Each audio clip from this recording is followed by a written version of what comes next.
नमस्कार, हमारा उत्तराखंड में आपका स्वागत है। मैं हूं आपके साथ भावना त्रिपाठी। रुख करेंगे प्रदेश की तमाम बड़ी खबरों की ओर। जम्मू कश्मीर में होने वाले विधानसभा चुनाव के बीच कांग्रेस और नेशनल कॉन्फ्रेंस के साथ हुए गठबंधन पर बीजेपी ने जमकर प्रहार किया है।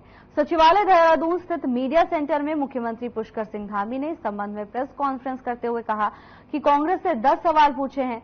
मुख्यमंत्री ने कहा कि क्या कांग्रेस नेशनल कॉन्फ्रेंस के जम्मू कश्मीर में फिर से अलग झंडे के वादे का समर्थन करती है। मुख्यमंत्री ने कहा कि क्या राहुल गांधी और कांग्रेस पार्टी धारा 370 और आर्टिकल 35A को वापस लाकर जम्मू कश्मीर को फिर से अशांति और आतंकवाद के युग में धकेलने के JKNC के निर्णय का समर्थन करती है। क्या कांग्रेस कश्मीर के युवाओं के बदले पाकिस्तान के साथ वार्ता करके फिर से अलगाववाद को बढ़ावा देने का समर्थन करती है। इस तरह अनेक सवाल मुख्यमंत्री पुष्कर सिंह धामी ने प्रेस कॉन्फ्रेंस के माध्यम से पूछे हैं। वहीं प्रेस कॉन्फ्रेंस में मुख्यमंत्री पुष्कर सिंह धामी ने कहा कि केंद्र सरकार ने जम्मू कश्मीर के विकास के लिए कई अभूतपूर्व कार्य किए हैं, जिससे जम्मू कश्मीर का तेजी से विकास हुआ। सत्र में भी आप सभी मित्रों से वहां भी मिलना हुआ और बहुत सारे विचार बिंदु भी आपस में हम सब लोगों ने साझा किए हैं। मैं एक बार फिर से, क्योंकि जम्मू और कश्मीर में अभी चुनाव की तिथियां घोषित हो गई हैं और चुनाव की तिथियां घोषित होने के बाद जिस प्रकार से वहां पर अभी एक गठबंधन सामने आया है कांग्रेस पार्टी और नेशनल कॉन्फ्रेंस के बीच में, तो ये गठबंधन सत्ता के लालच में बार बार देश की सुरक्षा, एकता और अखंडता के साथ खेलने वाली कांग्रेस पार्टी ने जम्मू कश्मीर में अब्दुल्ला परिवार की नेशनल कॉन्फ्रेंस के साथ फिर से गठबंधन कर दिया है, जिन्होंने 3 दशकों तक लगातार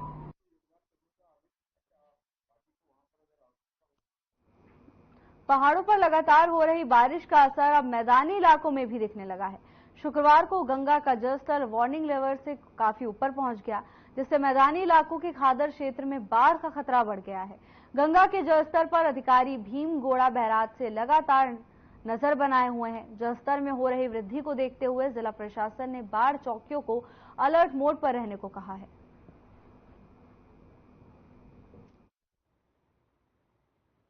गंगा का जलस्तर अभी 293.30 हुआ है, जो वार्निंग लेवल से 30 सेंटीमीटर ऊपर है और हमारा डेंजर लेवल 294 होता है। इस टाइम 1,70,000 क्यूसेक विस्तार पास हो रहा है और ये जो पानी है इसमें पहाड़ों पर अधिक वर्षा और बादल फटने की वजह से जलस्तर बढ़ा है। तो किस तरह से आगे सुरक्षा की आगे जो हमारा मतलब व्हाट्सएप ग्रुप, हमारे प्रशासन सभी हम व्हाट्सएप ग्रुप के माध्यम से सूचित कर देते हैं और नीचे जो लक्ष्य है अपने बिजनौर बैराज और नरोगा बैराज तक जो हमारे व्हाट्सएप ग्रुप है और फोन के माध्यम से सूचित कर देते हैं और सबको अलर्ट कर दिया जाता है।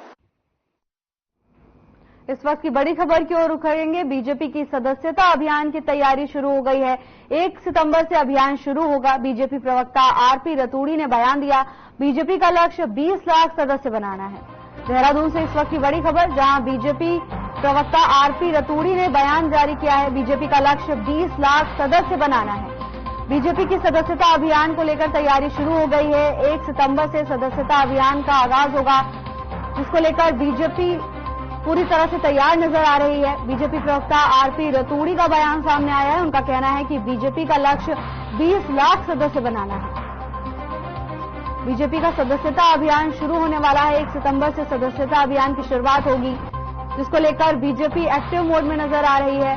बीजेपी प्रवक्ता RP रतूड़ी की प्रतिक्रिया सामने आई है। उनका कहना है कि बीजेपी का लक्ष्य 20 लाख सदस्य बनाना है। देहरादून से इस वक्त की बड़ी खबर, जहां बीजेपी का सदस्यता अभियान तैयार हो गया है। 1 सितंबर से अभियान की शुरुआत की जाएगी।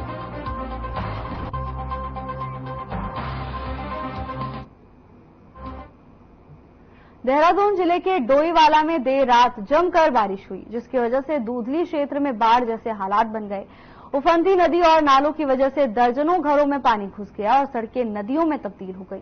किसानों की फसलें बर्बाद हो गई। ऐसे में दूधली मोथरोवाला मार्ग पर आवाजाही पूरी तरह से बंद हो गई है। डोईवाला SDM अर्पणा धोंडियाल ने मौके पर पहुंचे लोक निर्माण विभाग द्वारा सड़कों से मलबा हटाने के आदेश दिए, तो वहीं सिंचाई विभाग से नदी किनारे पुस्ते लगाए जाने के निर्देश दिए।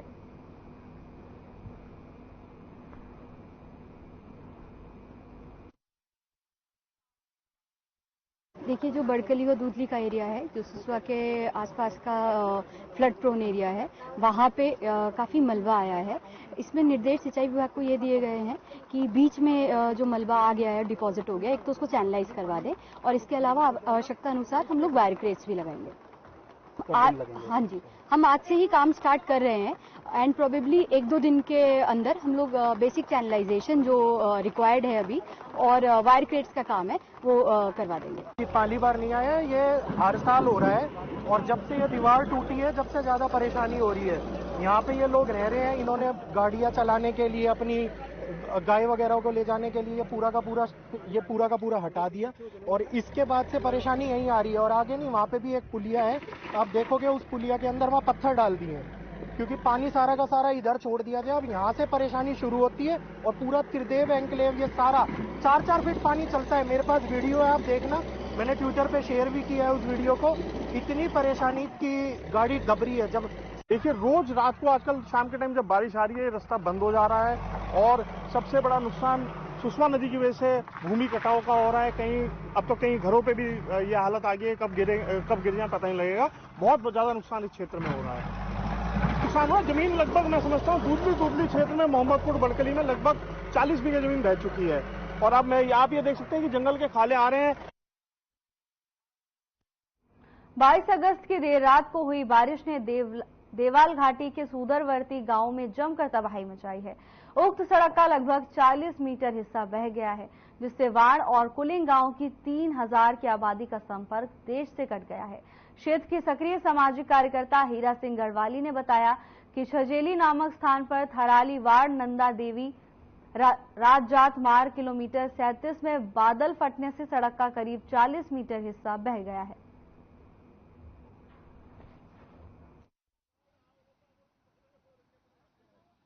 अगस्त को यहाँ पर ये लोहागंज से 3 किलोमीटर आगे जो ये रोहन जाने वाली रोड है, रुकुन मार्ग रोड, गाँव माँ भगवती राजाई जो रास्ता है, ये जो यहाँ पर पूरा ब्लॉक हो चुका है। और मेरा शासन प्रशासन सभी से निवेदन है कि यहाँ पर मोटर रोड में टाइम लगेगा, लेकिन पैदल आवाजाही के लिए अति शीघ्र यहाँ पर रोड की आवश्यकता है, क्योंकि हमारी माताएं बहनें कोई भी इमरजेंसी के लिए। तो बहुत भारी नुकसान हुआ है, बहुत बड़ी तबाही हुई है।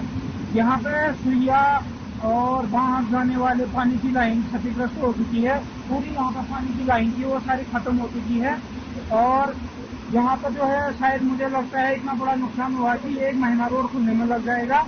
मैं विभाग से अपील करता हूँ कि तुरंत यहाँ पे जेसीबी ला करके कम से कम पैदल मार्ग बनाया जाए, नहीं तो हमारे वाण कुलिंग वाले लोग जो है कि यहाँ पे कई लोग अभी हॉस्पिटल जा रहे थे, बीमार लोग हैं उधर खड़े क्योंकि वो नहीं जा पा रहे हैं, इस स्थिति में कैसे जाएंगे। और मैं विभाग से यही अपील करता हूँ। उत्तराखंड मानसून सत्र में लोक और निजी संपत्ति क्षति वसूली विधेयक पारित हो गया। इसके तहत दंगाइयों से नुकसान की वसूली की जाएगी। हड़ताल और विरोध प्रदर्शन के दौरान उपद्रव करने वालों पर सख्त एक्शन लिया जा सकेगा। उपद्रवी सरकार या गैर सरकारी जिस भी संपत्ति को नुकसान पहुंचाएगी उससे बाजारी मूल्य पर वसूली होगी। इसके लिए जिलों में ट्रिब्यूनल बनाए जाएंगे। रिटायर्ड जिला जज की अध्यक्षता में स्वतंत्र ट्रिब्यूनल बनाया जाएगा। प्रभावित लोगों अथवा विभागों को 3 माह के भीतर नुकसान की भरपाई का दावा करना होगा।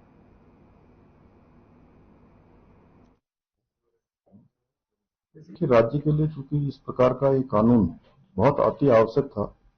पिछले दिनों हल्द्वानी में 8 फरवरी को घटना हुई थी बनबुलपुरा क्षेत्र में, जहां पर प्रशासन के लोगों को, पुलिस के जवानों पर और विशेषकर महिला पुलिस पर और आप ही जैसे सभी पत्रकार भाइयों पर जो वहां पर कवरेज करने के लिए गए हुए थे, उन पर जानलेवा हमला हुआ, उपद्रव किया गया, तोड़फोड़ की गई और बड़ी एक हिंसा वहां पर करना चाहते थे। इसको समय रहते जो है कंट्रोल किया गया प्रशासन ने, पुलिस के लोगों ने। हम लोग तो रुके रहते सर, वो विधायकों को ठंड लगती। पुष्कर सिंह धामी ने शुक्रवार को चमोली जनपद के गैरसैंण विकासखंड स्थित माइथान खनसर में आयोजित जन्माष्टमी महाकौथिक कार्यक्रम में प्रतिभाग किया। साथ ही खनसर घाटी के लिए विभिन्न घोषणाएं भी की। सीएम ने माइथान क्षेत्र के मंगल दलों को 25-25 हजार रुपए देने की घोषणा की और रामगंगा नदी में कार्य किए जाने, मालकोट में पुल या वैली ब्रिज बनाने, सहकारी बैंक की शाखा खोलने, शिशु मंदिर माइथान को CSR के माध्यम से धनराशि उपलब्ध कराने और विनय कधार कस्बी नगर मोटरमार्ग के जल्द निर्माण की घोषणा की है। इस अवसर पर मुख्यमंत्री ने कहा कि माइथान मां भगवती का पवित्र स्थान है और मां भगवती की कृपा से ये क्षेत्र बेहद संपन्न और समृद्ध है। साथ ही उन्होंने कहा कि राज्य सरकार प्रदेश के सर्वांगीण विकास के लिए प्रतिबद्ध है। उन्होंने कहा कि आज प्रदेश की मातृशक्ति हर क्षेत्र में आगे बढ़कर आत्मनिर्भर बन रही है। स्वयं सहायता समूह से जुड़ी हुई हमारी महिलाएं विश्व स्तरीय उत्पाद बना रही हैं।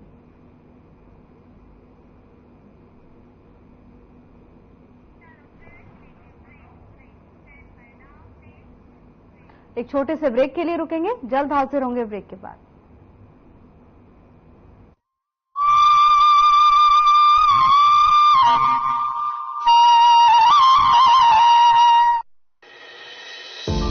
केंद्र सरकार की पीएम सूर्य घर मुफ्त बिजली योजना का उत्तराखंड सरकार कर रही है सफल संचालन।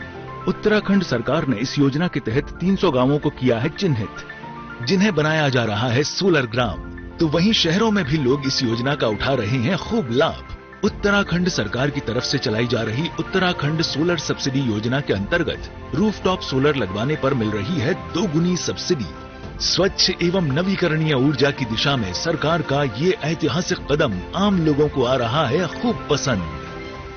मैंने यहाँ पर प्रधानमंत्री सूर्य घर योजना के अंतर्गत 3 किलोवाट का सोलर प्लांट लगाया है। मेरे को इस पर केंद्र सरकार और राज्य सरकार दोनों तरफ से सब्सिडी मिली है। जब से मैंने ये प्लांट लगाया तब से मेरा बिजली का बिल शून्य हो गया है और ग्रिड को कुछ यूनिट मेरी जो है यहाँ से एक्सपोर्ट भी हो रही है। सरकार द्वारा इस योजना के तहत 1 किलोवाट क्षमता वाले सिस्टम के लिए लागत का 50% और 2 किलोवाट के लिए 65% तथा 3 किलोवाट के लिए केंद्र से 85,800 और राज्य सरकार से 51,000 रुपए की दी जा रही है सब्सिडी। अगर आप भी बिजली का बिल जीरो करना चाहते हैं तो pmsuryaghar.gov.in पर कर सकते हैं ऑनलाइन आवेदन। इस योजना की खासियत यह है कि उपभोक्ता अपने घर की छत पर ही सोलर पैनल सिस्टम स्थापित करके बिजली उत्पन्न कर सकते हैं। अगर उत्पन्न बिजली घरेलू खपत से अधिक है तो उसे सरकार द्वारा निर्धारित दर पर खरीदा जाएगा। उत्तराखंड सरकार का अगले 3 वर्षों में सौर ऊर्जा प्लांटों के जरिए 2500 मेगावाट बिजली उत्पन्न करने का है लक्ष्य। सौर ऊर्जा से देश भर में 1 करोड़ घरों को 300 यूनिट मुफ्त बिजली मिलेगी। आत्मनिर्भर भारत के संकल्प को पूरा करता उत्तराखंड। ऊर्जा प्रदेश की राह में तेजी से आगे बढ़ रहा है उत्तराखंड।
हम साथियों का धन्यवाद कर रहा हूं, लेकिन दुख के साथ कह रहा हूं कि विपक्ष इसमें शामिल नहीं था।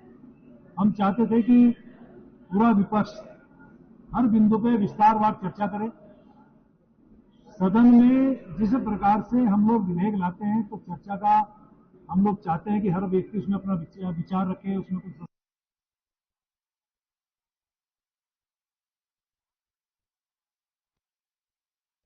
पूर्व सीएम हरीश रावत ने एक बार फिर गैरसैंण राजधानी का शिगुफा छेड़ दिया है। अल्मोड़ा पहुंचे कांग्रेस के दिग्गज नेता हरीश रावत ने कांग्रेस सरकार बनने पर गैरसैंण को स्थायी राजधानी बनाने की बात कही। अल्मोड़ा में प्रेस वार्ता कर पूर्व सीएम हरीश रावत ने कहा कि पूर्व में कांग्रेस सरकार ने गैरसैंण विधान भवन बनाने के साथ ही ग्रीष्मकालीन राजधानी बनाने का काम किया, लेकिन बीजेपी के इस राज में ग्रीष्मकालीन राजधानी कहां है, ये दिखाई नहीं दे रहा है।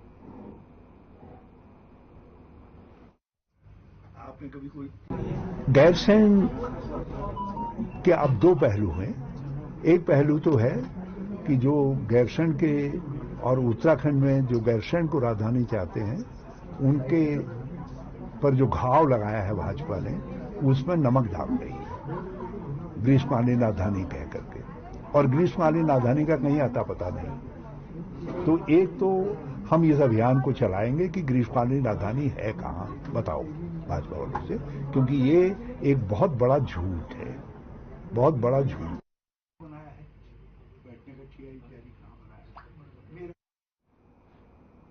बढ़ते महिला अपराधों को लेकर कांग्रेस लगातार सरकार पर हमलावर है। इसी क्रम में कांग्रेस नेत्री ने बयान देते हुए कहा कि बीजेपी के राज में महिलाओं पर अपराध बढ़ गए हैं, जिसके लिए सरकार जिम्मेदार है। वहीं कांग्रेस ने महिलाओं को सुरक्षा देने की मांग की। कांग्रेस ने प्रदेश में बिगड़ती कानून व्यवस्था को मुद्दा बनाते हुए प्रदेश सरकार को आड़े हाथों लिया है। कांग्रेस ने आरोप लगाया कि राज्य में कानून व्यवस्था पूरी तरह पटरी से उतर चुकी है। उत्तराखंड को देवभूमि के नाम से जाना जाता है, लेकिन राज्य में आए दिन महिला अपराध की घटनाओं में बढ़ोतरी हो रही है। बेटी बचाओ बेटी पढ़ाओ का नारा देने वाली भाजपा सरकार अब क्यों मौन है?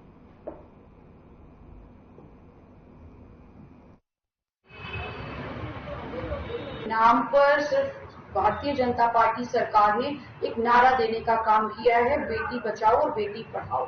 लेकिन ये बेटी बचाओ और बेटी पढ़ाओ का जो नारा है महज एक खोखला साबित हुआ है, क्योंकि बेटी पढ़ तो रही है, क्योंकि उसके पास शिक्षा का अधिकार मिला हुआ है, इसलिए पढ़ रही है, लेकिन बच नहीं पा रही है, क्योंकि उसको सरकार के नाम पे भारतीय जनता पार्टी जैसी सरकार मिली है, जो उन आरोपियों के साथ खड़ी है जो बेटियों की अस्मिता को लूटने में सबसे जो है अग्रणी नंबर पर मुझे लगता है आते हैं। कई नेता जो बना रहे हैं।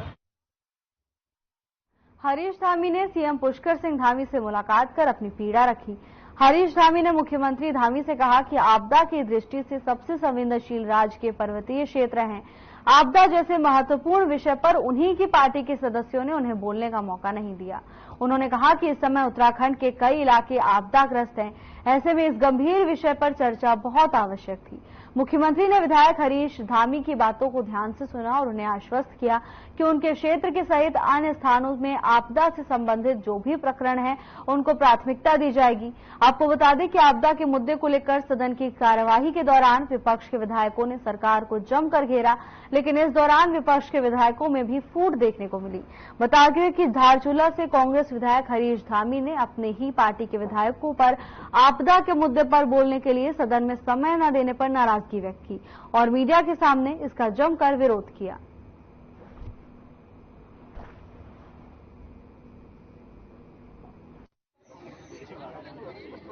सत्ताधारी और विपक्षों ने पहाड़ की आवाज को दबाने का काम किया। उत्तराखंड राज्य के सबसे आपदाग्रस्त 3 जिले हैं, रुद्रप्रयाग, चमोली और पिथौरागढ़। रुद्रप्रयाग के केदारनाथ से अभी जो है सीट खाली है विपक्ष में, और विपक्ष का जो है चमोली से नया विधायक आया, न उसको मौका मिला, न जो सबसे ज्यादा आपदाग्रस्त धारचूला विधानसभा है पिथौरागढ़ जिले का। आप सब देखते हैं, मैं जब से विधायक बना हमेशा चाहे कोई भी विधानसभा सत्र हो, मैं आपदा के मामले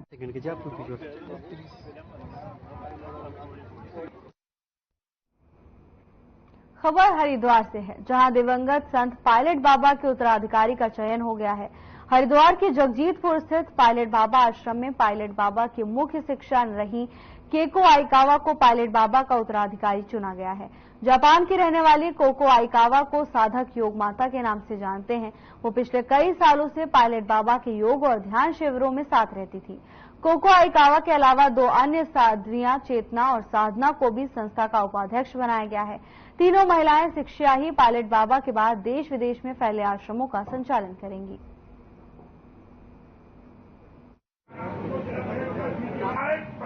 Baba to the same Guru, Hari Baba is my Guru and Bharata Baba Guru, brothers, sisters. Baba is the greatest soul. Baba become Mahasamadhi, where people rose to something, but Baba is always with us, or a great work he done. He want to world of peace, people love and full of love, Bharata Baba, and people awakening inside love. And बाबा का उत्तराधिकारी निर्विघ्न रूप से संपन्न हुआ, उस हमारे लिए इससे बड़ा खुशी कोई धन या संपत्ति कोई खुशी नहीं हो सकती। तो किसको जिम्मेदारी दी गई है? आज जो बैठक हुई बकायदे मतलब जो है कल से चल रही थी, उसमें जोग माता जापान के हैं, केवलानंदगिरी उनका नाम है। पायलट बाबा ने उनको जोग माता की कहकर हमको पुकारा था, इसलिए मैं आपसे बोल रहा हूं कि जोग माता है, अनेक प्रकार की समाधि लगाते हैं, अनेक प्रकार के साधक हैं।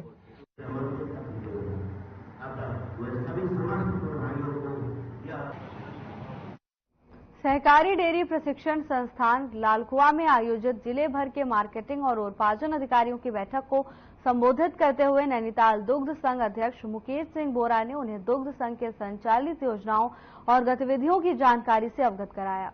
इस अवसर पर प्रभारी प्रशासन विपणन संजय सिंह भाकुनी को देहरादून कार्यक्रम में उत्तराखंड सहकारी डेयरी फेडरेशन ने प्रथम स्थान प्राप्त किए जाने पर कैबिनेट मंत्री सौरभ बहुगुणा द्वारा पुरस्कृत होने पर दुग्ध संघ के अधिकारी और पदाधिकारी और कर्मचारियों ने उन्हें शॉल और फूल की माला देकर सम्मानित किया। इस अवसर पर नैनीताल दुग्ध संघ के अध्यक्ष मुकेश बोरा ने कहा कि नैनीताल दुग्ध उत्पादक सहकारी संघ दुग्ध उत्पादकों और उपभोक्ताओं के हितों को लेकर हमेशा सजग रहा है और उन अनेक लाभकारी योजनाओं के जरिए दुग्ध उत्पादकों को प्रोत्साहित करने के लिए लगातार प्रयासरत रहा है। हर्ष का विषय है, हम सब के लिए, प्रदेश के लिए भी गौरव की बात है कि नैनीताल दुग्ध संघ उत्तराखंड प्रदेश का सर्वश्रेष्ठ दुग्ध संघ घोषित हो रहा है। निरंतर हमारे उत्पादकों, उपभोक्ताओं, कर्मचारियों, अधिकारियों और प्रबंध कमेटी के सहयोग से 2018 से संस्था निरंतर दिन दूनी रात चौगुनी प्रगति कर रही है। मैं उसके लिए अपने सभी अधिकारी कर्मचारियों को, प्रबंध कमेटी को, दुग्ध उत्पादकों को और आप सबको धन्यवाद ज्ञापित करता हूं। और आज का जो मुख्य विषय था, हमें अभी प्रदेश स्तर पर मार्केटिंग। उत्तराखंड क्रांति दल ने एक बार फिर भू कानून, मूल निवास और मानव वन्य जीव संघर्ष को लेकर मजबूत कानून लाने की मांग की है। यूकेडी के केंद्रीय संरक्षक डॉक्टर शक्ति शैल कपरवार ने मीडिया को दिए अपने एक बयान में कहा कि सालों से उनकी पार्टी उत्तराखंड में मूल निवास, भू कानून और जंगली जानवरों से हो रहे नुकसान को लेकर सदन में एक मजबूत कानून लाने की मांग करती आई है, लेकिन उस पर सरकार ध्यान नहीं दे रही है।